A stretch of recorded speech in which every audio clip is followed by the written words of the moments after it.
It's Pyram King. I'm really excited to bring to you a update to Legends of Barovia, the Krezk guide. Now, in this video, we're going to be discussing the recently free PDF guide of Krezk, some of the changes that we've made and included based on the feedback from our members and supporters, and we're going to be looking at some of the updates we made to the Foundry adventure. Now, first, before we get started, a huge shout out to all of my supporters. It's your support that allows me to make these detailed video guides, the free PDF guides to the community, and it's a special thank you to the donating members who receive bonus content, including artwork, voice acting sound files, tokens, as well as all of this content put into a Foundry adventure module so you can enjoy, and Foundry will be taking a look at that there shortly. So let's go ahead and jump into this. The first thing we want to talk about, we're going to go through the changes of the PDF guide. And to give you some insight of my process in creating these guides, I first released a playtest PDF guide as well as a playtest version of the Foundry adventure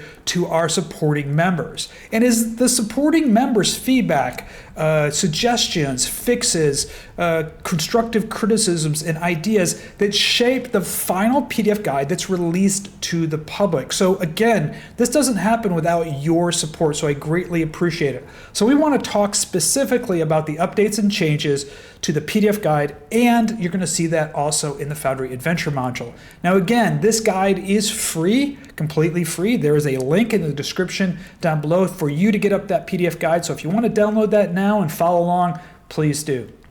Now, the first thing in the PDF guide that we changed based on feedback is the players really wanted, the feedback was the DMs really wanted a succinct history of what Krezk is. There's the abbey up above, the walled town.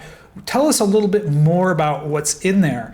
And so we tightened up and created a little, very short history. It's a half a page in here, and this allows the DM to really understand what Krezk is. Who are the people in Krezk, their tenacious nature of hunters, a little history of the abbey, of how it actually became Krezk. And this is good information because it allows the DM to improvise and include some of this information in social encounters with various NPCs in Krezk. So we tightened that up. I really like that. I think you as the players and the DM and the supporters will really appreciate getting this tight, succinct history. The next thing that we did make an update to, and this is a pretty big change, was at the approach at the main gate. Initially, we included a Reddit subreddit idea from Curse of Strahd. I believe it came from Dragon Carter with Winterclaw. It was a particular werewolf that was kind of threatening the village. There was a whole hunt her down and chase her, and there's a backstory with her. And we pretty much received overwhelming feedback that they didn't really like that. It kind of convoluted the Wolf Den storyline.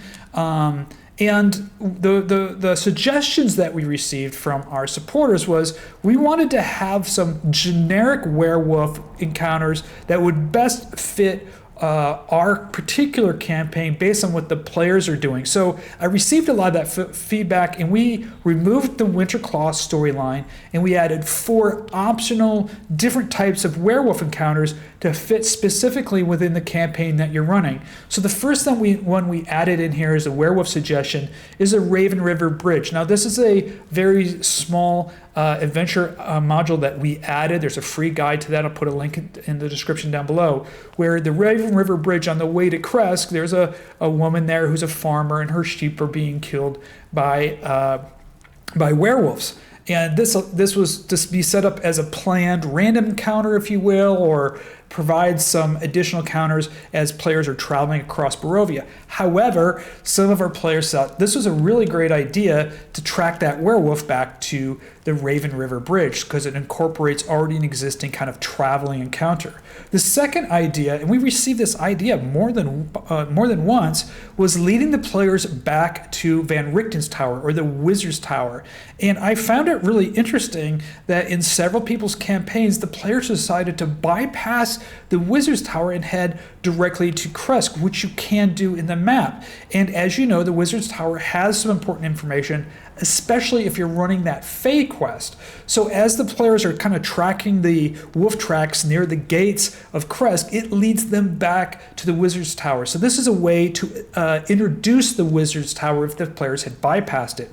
Now, as you know, both in the rules as written and in Legends of Barovia, there is a special encounter at the Wizard's Tower, or Van Richten's Tower, which is the werewolves show up if there's a lot of noise or if the tower is destroyed. So you can incorporate that special event if they track the werewolves back to the Wizard's Tower. The third one is, this is a great way just to introduce the wolf den. Several of our playtesters said, we just introduced the wolf den to track down this werewolf that was plaguing the village. So they went in the village, asked some questions, eventually they found the tracks and they tracked it to the wolf den. So it was a very simple way of introducing or tracking, getting the players to track to the wolf den. And the last one, which is probably the most overwhelming request that we receive, is just let us, the DM, set up a wolf encounter. We don't want to kind of be railroaded into a storyline necessarily.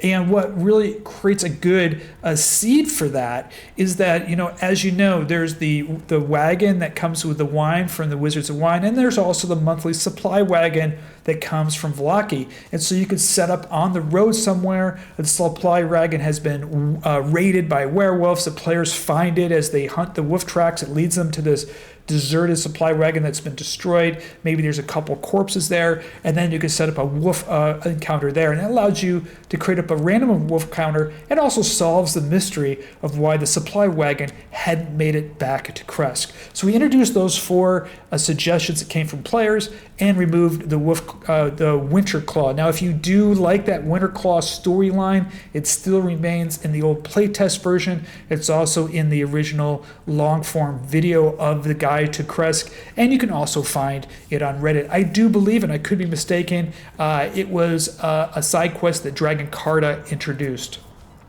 Now, the next big change is to the Burgermeister. And of all the 40 plus guides that we've created for Legends of Barovia, the one that got the most negative feedback was the Burgermeister of Krezk is a secret werewolf, and his whole family is, and they tied themselves in the basement. I didn't have one positive, I didn't receive one positive comment about it. It's pretty humbling.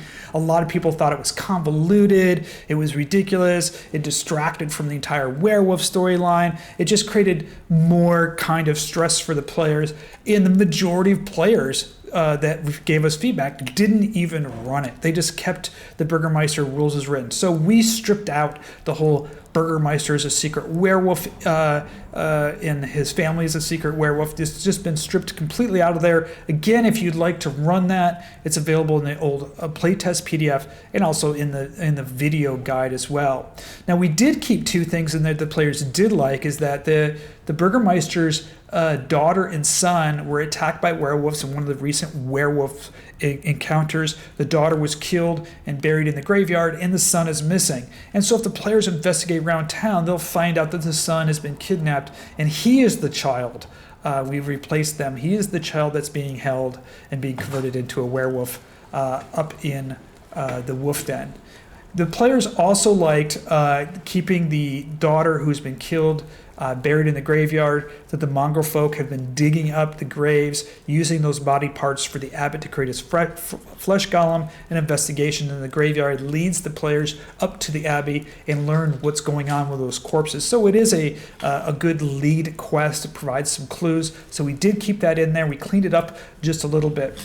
Now, on the opposite end of the coin, a fan favorite was Darvich. I received a lot of really positive feedback. People liked the story of the legendary old wolf hunter who lost his leg in a battle to the werewolf. He also lost his wife and daughter to werewolves. He's converted his house to the only inn. It's a place to stay in there. They really liked the random table. Darvich had all these stories to tell about Krezk and possibly werewolves there. And they really liked it. I mean, who doesn't like this legendary old guy who's a wolf hunter? I mean, this guy is like a grizzled, interesting character with some amazing legendary stories. So we cleaned those up a little bit in there. We've got a new token for him. They also liked his Pain of Vengeance quest. Remember, his wife and daughter were killed by werewolves. He shares that story with the players, and if the players decide to take up the task to go after those werewolves on his behalf and seek his vengeance, when they come back, he doesn't have any money or magic items to reward them, and we thought the best idea was to reward the players with information, because information is power in Legends of Barovia. And so he does, as a legendary hunter, he knows about the rock, the Gitrog, the Bloodhorn in there, because as a legendary hunter, he's probably been to these places or heard about them, or even maybe at one time tried to track them down. So he has some basic knowledge of these, where they are, maybe some basic features or things for the players to look out for based on these creatures. In addition, because he's been to Salinka Pass, he's probably, maybe a war veteran, or he knows about the history. He does have the book, Battle of the Gates of Salinka, which he'll give to the players. Obviously, he's been to Salinka Pass if he knows about the rock and the Bloodhorn.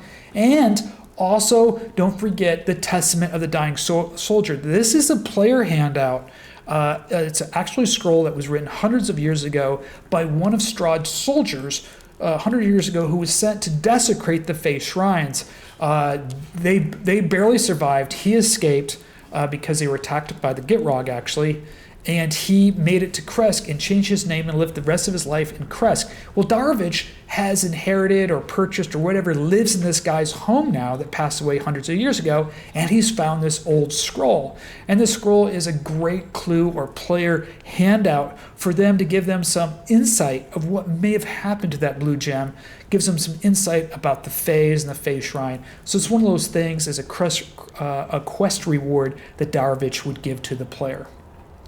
The other fan favorite in Krezk was Sonia, which is the exiled twin sister of Anya in Vallaki. Now there is some traveling quests, simple traveling quests. If you bring the ingredients from Anya in Vallaki to Sonia, she'll make you a potion, vice versa. If you take the magic spring water, return to Vallaki and give it to Anya, she will make you a potion. So it's a basic traveling quest. The players are going those both directions.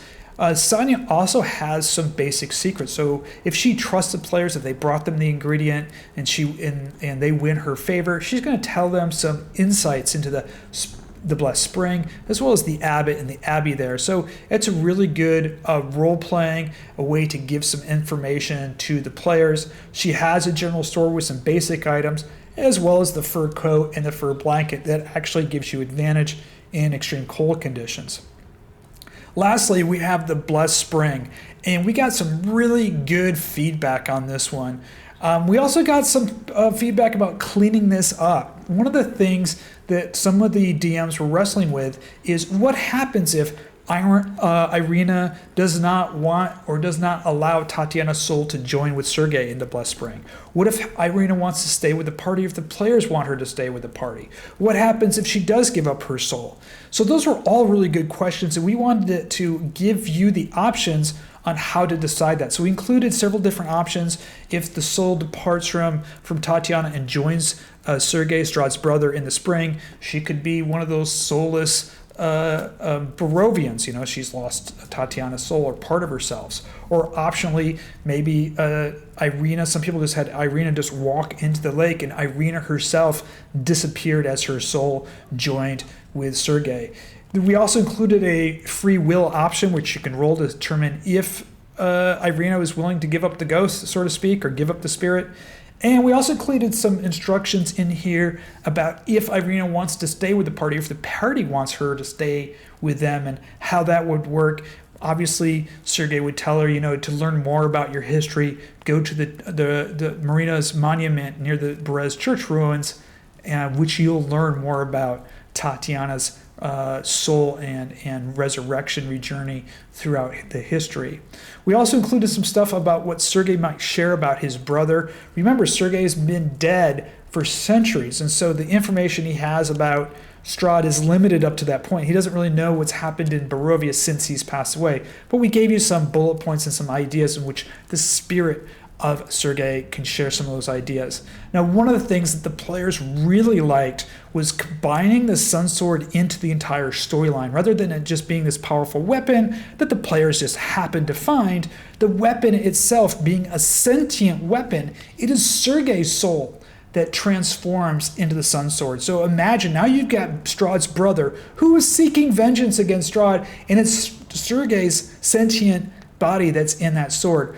We clean this up. He gives a speech which he provides clue. If you haven't found the Sunblade, which is in the highest tower in Argynvost Holt, if you haven't found the pommel / hilt, which is the magic part that they go together to create the Sun Sword, he gives you a clue that it's in the Wizard's Tower, and he tells you bring them back, and I will forge them anew into the Sun Sword. And when he forges them together, his spirit transforms into the Sun Sword. So now you'll be traveling.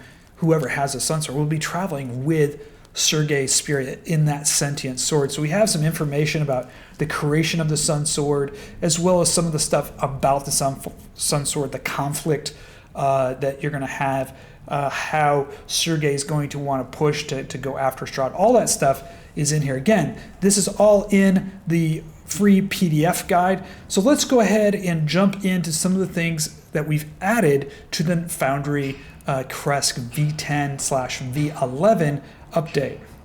So just jump in here. So the first thing is we have this great Theater of the Mind map. We've introduced all of these new Theater of the Mind maps, which I really like. So we've got the gates here. We've got the 2 guards from the gate. And let's just jump through. We've got the battle map here. Again, this is a great battle map by DM Andy here. Now this is the WebP 70% compressed version if you want to get that 8K version or different weather effects, night or day. Those are available on DM Andy's Patreon. I'll put a link in the description below.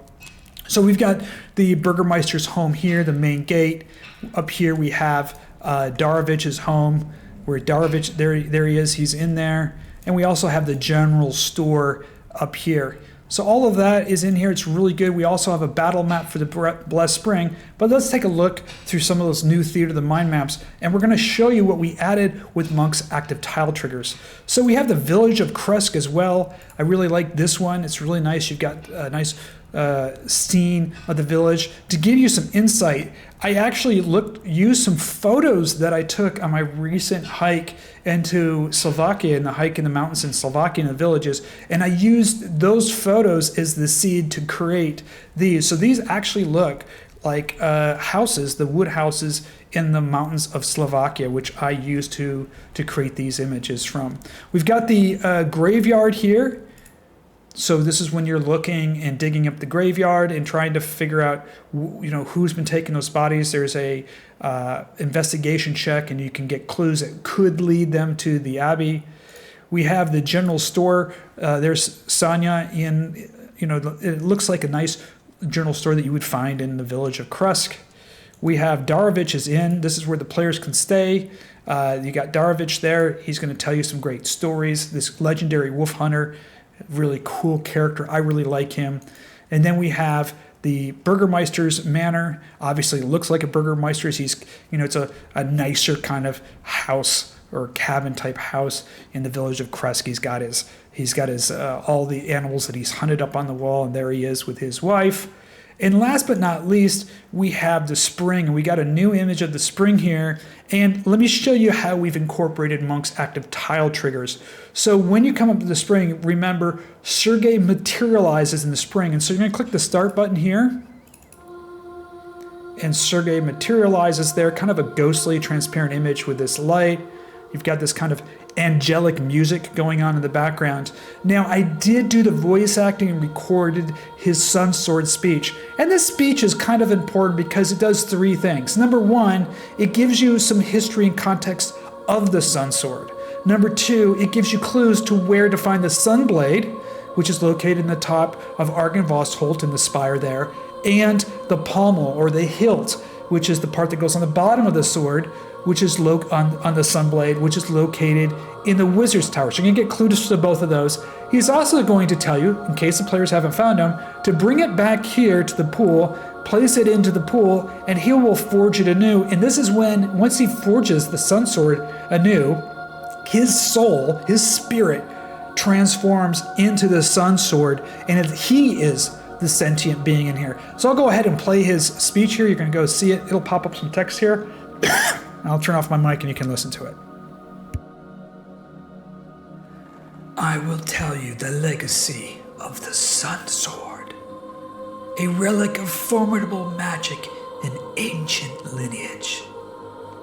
Forged in the fiery breath of the mighty dragon Argynvost, its blades surpassed the strength of mere steel. A divine touch of graced its pommel as Saint Markovia herself bestowed her blessing upon it. Yet the tides of destiny ebbed when my life was extinguished by my own brother's hand. Strahd believed he had obliterated the Sun Sword. He tore apart the bond that connects its parts, severing the magic pommel from the Sun Blade. A plan emerged to banish the Sun Blade to the Amber Temple with intentions of shattering its power forever.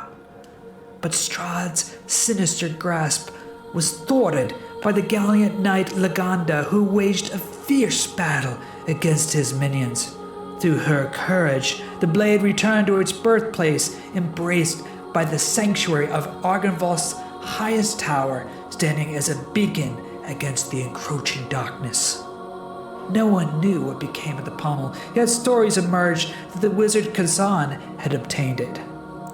Now, dear companions, should your path lead you to the magic pommel and the Sunblade, bring them here, to the blessed spring waters, and I will pledge to you that the Sun Sword shall be rekindled anew, a fusion of power and purpose, a weapon reborn, and the crucible of destiny awaits the hands of those who dare to challenge the shadows that haunt this land. Well, there you have it. Now, a couple important notes about this speech that he gives as well. The Sunblade is a weapon unto itself, so if the players don't want to forge this with the pommel from the Wizard's Tower and turn it into the Sun Sword, it's still a very powerful weapon as the Sunblade, which we've included that in here as one of the items. So you do have both the Sunblade with its stat block in here, and we also have the Sun Sword in here as well for the players with all the information on how to use that Sun Sword and create the Sun Sword. It also tells you the story of Laganda, and if you do find that book, she is the adopted daughter of Argynvost, and she was a knight during the Great War. She's a legendary knight, actually, and you learn more about her in Argynvost. So she fought Strahd's minions to return this blade that she knew her father had forged with his breath, his dragon breath, and returned it to Argynvost. So it's a pretty moving and powerful story, really tying a lot of things together, and I really think it's cool, and so did many of you supporters, that the sentient being inside the Sun Sword was none other than Sergei. Well, I really hope you enjoyed these updates. A huge thank you to the supporters that made this all happen. It wouldn't happen without your support. The free PDF guide is available in the link below. As well, for members is the Foundry Adventure module. If you're interested in becoming a member, there's a link down there as well. Until next time, may all your roles be critically successful, and special thank you to my legendary supporters.